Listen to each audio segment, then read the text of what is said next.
hobi gue tuh ya hanya sekedar hobi gitu, tanpa ada bermaksud gue bisa dapat duit dari sini. Nah pas udah gue terjun kayak gini, ternyata wow gila, gue udah kayak nggak punya hobi lagi. Hah? Jadi gue bingung kan.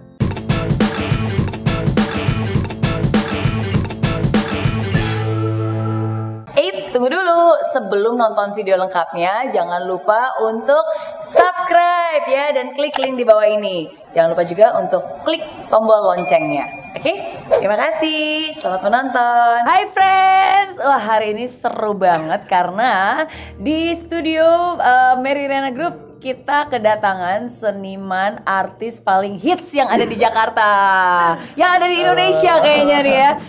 Siapa lagi kalau bukan Muklai. Yang penontonnya disebut apa nih? Friends, biasa kita manggilnya Friends. Yeah. Wih. Ini lagi hits banget loh semua karya-karyanya. Beneran, kalau nggak hits nggak kita undang ke sini.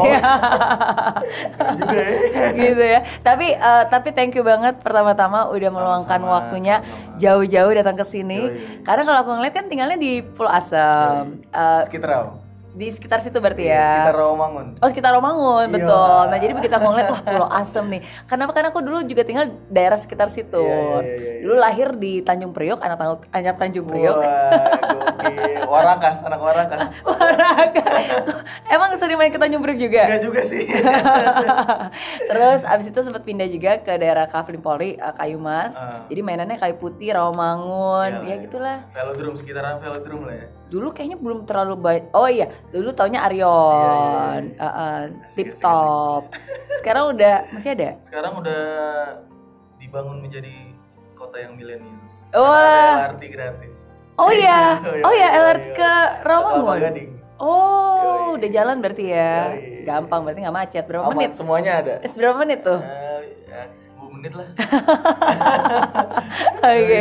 Yes, tapi thank you banget nih udah jauh-jauh datang ke sini kita ngobrol.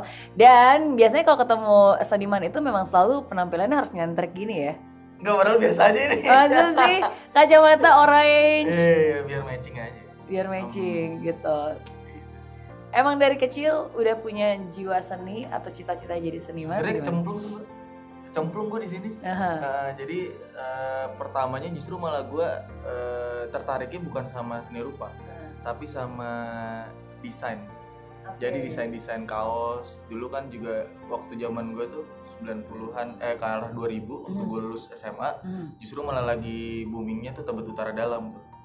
Jadi di jalan Tebet Utara Dalam tuh satu garis itu semuanya distro semua. Iya.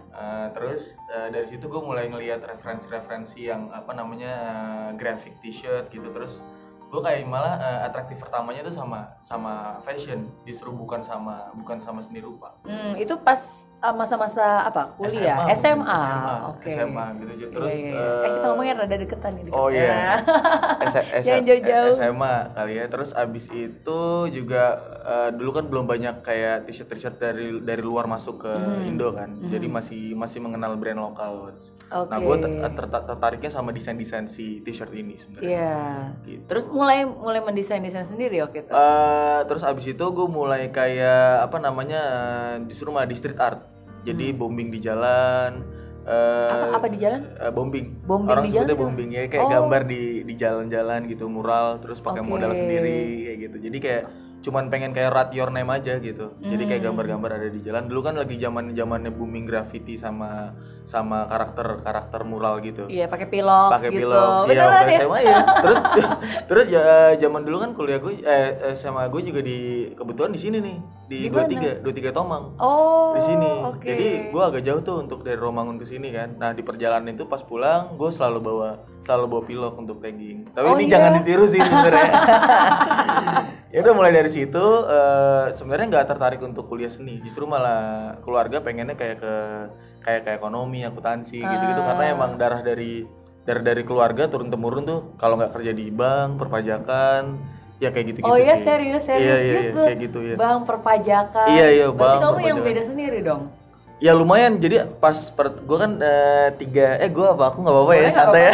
Kalau gue nih ya lu berapa bersaudara? Ya kayak tiga saudara, terus akhirnya gue pertama yang masuk seni rupa, adik-adik gue akhirnya ngikut. Jadi adik gue yang kedua kuliah di perhotelan, adik gue yang ketiga kuliah di arsitek. Oke. Gitu padahal silsilah keluarganya tuh belum ada yang seperti itu. Jadi masih antara akuntansi, pajak, dari saudara-saudara gue semuanya sama. Iya. Kayak gitu, lebih situ. Iya. Tapi akhirnya kamu kuliahnya di bidang seni rupa, cuman nggak seni rupa banget sebenarnya. Jadi pendidikan seni rupa. Dan gue nggak tahu bahwa gue dulu di IKIP Jakarta, sekarang bisa disebutnya UNJ sih, Universitas Negeri Jakarta. Nah gue milih itu kenapa? Karena deket dari rumah. Ya. Terus sama murah juga sih, dan menurut gue itu bener-bener literally murah banget gitu. Oh iya? Dan alhamdulillah bisa sampai semester 4 gue biaya kuliah sendiri dari gue gambar gitu. Dari situ sih. Keren. Nah terus abis itu dari mural gitu, gue ngerasa kayak dulu gue SMA tuh gue nggak dapet income tuh. Jadi keluar terus duit, pilox mahal, terus juga sekarang ada pilox yang dari luar juga yang harganya tuh udah kayak mahal banget deh, enggak. Yeah. Jadi kayak income gue tuh bener-bener pilot lah waktu itu lah, gue beli pilox kayak ya udah akhirnya gue baru tahu nih ada di Jakarta ada namanya Galeri Seni Rupa. Oke. Dari situlah gue mulai belajar ngeliat pameran dan segala macem. Itu sih. Oke. Jadi terjunnya ke situ. Ke situ ya. Tapi kan sebenarnya seringkali kan seni rupa atau menggambar itu kan hobi, ya kan. Maksudnya memang ada passion ke sana, memang ada interest di sana. Cuma kan dari hobi menjadi profesi itu kan bukan hal yang mudah. Kadang-kadang orang justru memisahkan itu dalam arti soalnya kan kalau gambar memang bisa dapat income yang konsisten, ya kan. Apalagi kalau freelancer, apakah benar-benar bisa konsisten? Dan pernah nggak sih kepikiran ada rasa takut seperti itu? Wah, pertama sih gue malah kayak dulu seni untuk seni sih. Seni untuk seni kayak apapun ada income atau enggak, gue tetap suka gambar dulu. Emang karena dulu mah hobi kali ya, kayak makanya gue jadikan gambar ini sebagai hobi. Nah pas gue masuk pendidikan seni rupa kok jadi gini nih. Jadi gue sebenarnya bukan bukan kayak kontra sama kampus gue, tapi kan di situ kan ada dua variabel tuh, pendidikan sama seni rupa. Cuman pas gue masuk kuliah itu malah seni rupanya tuh kayak di nomor 2 kan. Nah dari situ gue mulai kayak wah anjir, gue harus kayak main ke komunitas untuk cari gimana caranya sih cara gue masuk galeri, gimana caranya supaya karya gue bisa kejual, gimana caranya gue bisa dapat link yang bagus. Nah itu didapetin sebenarnya dari culture aja sih, dari pertemanan gitu di Jakarta. Gitu. Untungnya di Jakarta tuh kayak semua ekosistem yang berbau seni semuanya mendukung sih. Betul, memang ada komunitasnya tersendiri berarti ya. Terus juga abis dari situ gue tuh baru bisa ngejual karya gue tuh gue masuk kuliah 2010. Gue baru dapat commission dan segala macam tuh 2014 2015an gitu. Baru bisa kayak anjir gue bisa dapat duit dari hanya ngejual karya gue pure gitu. Kalau dulu kan kayak apa waktu itu yang pertama kali dijual? Pertama kali gue lukisan. Jadi gue di pameran di galeri Cipta tuh waktu itu di daerah IKJ situ. Terus ada orang yang tertarik sama karya gue gitu. Jadi wah gila nih, gue bener-bener shadow tuh sama orang itu. Gue bener-bener nggak tahu siapa, karena gue nggak tahu siapa yang beli. Gitu kan, gue tahu dari galeri. Gue bener-bener shadow banget sama orang itu, karena dari situ gue mulai titik balik, gue mulai berkarya lagi. Karena kan kalau gue nggak ada income, gue nggak bisa beli cat, nggak bisa beli apapun gitu. Benar. Dan ketika ada seseorang yang membeli hasil karya kita, apalagi waktu itu mungkin kan belum terkenal, belum tahu ini siapa, itu kayak gue kayak gambar apa yang gue suka aja gitu. Gambar apa waktu itu? Waduh, gue waktu itu kayak sebenarnya karya-karya gue untuk di galeri commission sama kolaborasi itu benar-benar beda banget sih, Mbak. Kalau misalnya di galeri kayak gue tuh kayak nuangin apa isi keresahan gue. Kalau dulu tuh justru malah gue menceritakan gimana caranya gue tuh bisa kayak masuk sini seni rupa itu di keluarga yang sebenarnya nggak ada darah itu. Kayak gitu. Gue kayak ngerasa seperti orang absurd yang ada di antara orang-orang gitu sih. Makanya gambar-gambar gue agak kayak apa namanya makhluk-makhluk gak jelas diserbu picture kayak gitu sih lebih ke situ. Iya aku juga ngeliat Instagramnya nih ya. Maksudnya ini gambar-gambarnya keren-keren ya, dan udah aku fallback juga. Terima kasih Pak, terima kasih. Nah dan apa namanya memang berbeda sih. Maksudnya pertama itu apa ya nih, misalnya kayak contohnya kayak gini gitu. Jadi kayak makhluk-makhluk yang aneh tapi juga warnanya, dan memang ada style ciri khas tersendiri gitu.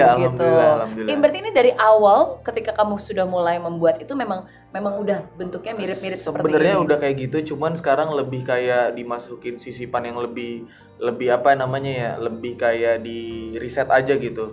Sebenarnya emang dari kejujuran aku sendiri, keresahan, anxiety gitu, cuman lebih kayak kenapa sih gue bisa kayak gini gitu. Lebih ke situ. Jadi sebenarnya gue menggambarkan tentang kesakitan, rasa sakit gitu, rasa sakit yang selama ini gue rasain ketika sebenarnya dulu kan emang gue nggak pengen jadi seperti ini kan. Jadi hobi gue tuh ya hanya sekedar hobi gitu, tanpa ada bermaksud gue bisa dapat duit dari sini. Nah pas udah gue terjun kayak gini, ternyata wow gila, gue udah kayak nggak punya hobi lagi. Jadi gue bingung kan. Iya jadi kayak gambar tuh jadi kayak pekerjaan jadi bagi kayak gue. tuntutan. Iya jadi kayak tuntutan gitu. Jadi selama sampai sekarang 2019 tuh gue kayak cuman libur kayak wah gila sih, gue kayak udah gitu ngelukis kan bener-bener kayak gue nggak bisa ada berhentinya gitu. Jadi kalau gue berhenti sehari pasti besoknya gue udah nggak mood lagi. Jadi bakal lama tuh. Jadi gue harus bener-bener intens terus, dan gue kayak susah banget untuk memilah-milih sih sebenarnya, lebih ke situ, karena gue ada juga beberapa tim juga yang harus gue kasih makan sebenarnya. Ya udah ke situ, pada akhirnya terus abis itu muncullah namanya milenial dan dunia sosial media. Pada akhirnya gue nggak tahu tuh kalau misalnya si seniman ini dalam artian seni rupa, seniman yang bergerak di seni rupa itu bisa menjadi sebuah trigger untuk brand-brand untuk menaikkan profitnya sendiri. Jadi kayak seniman tuh bisa jadi influencer, seniman tuh bisa jadi apa aja loh gitu. Nah mulai dari situ gue mulai kayak ngerasain anjrit kok gue jadi kayak diatur sama si media ini. Padahal gue tuh dulu kayak anti banget. Jadi kan karena gue seni untuk seni tuh, jadi gue emang pengen menikmati seni untuk diri gue sendiri. Terus 2013 gue mulai punya Instagram dan ya sosial media lainnya mulai berubah tuh, jadi ya sekarang kayak gue kayak jam 6 ya lo harus upload, kayak wow gila.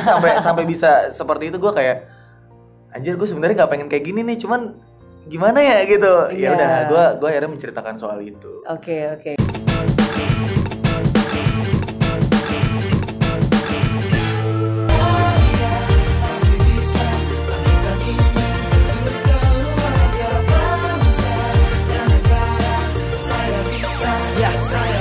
Laksana bumi tanpa hujan, hidup tanpa tujuan, kering dan mati tanpa hijaunya tumbuhan.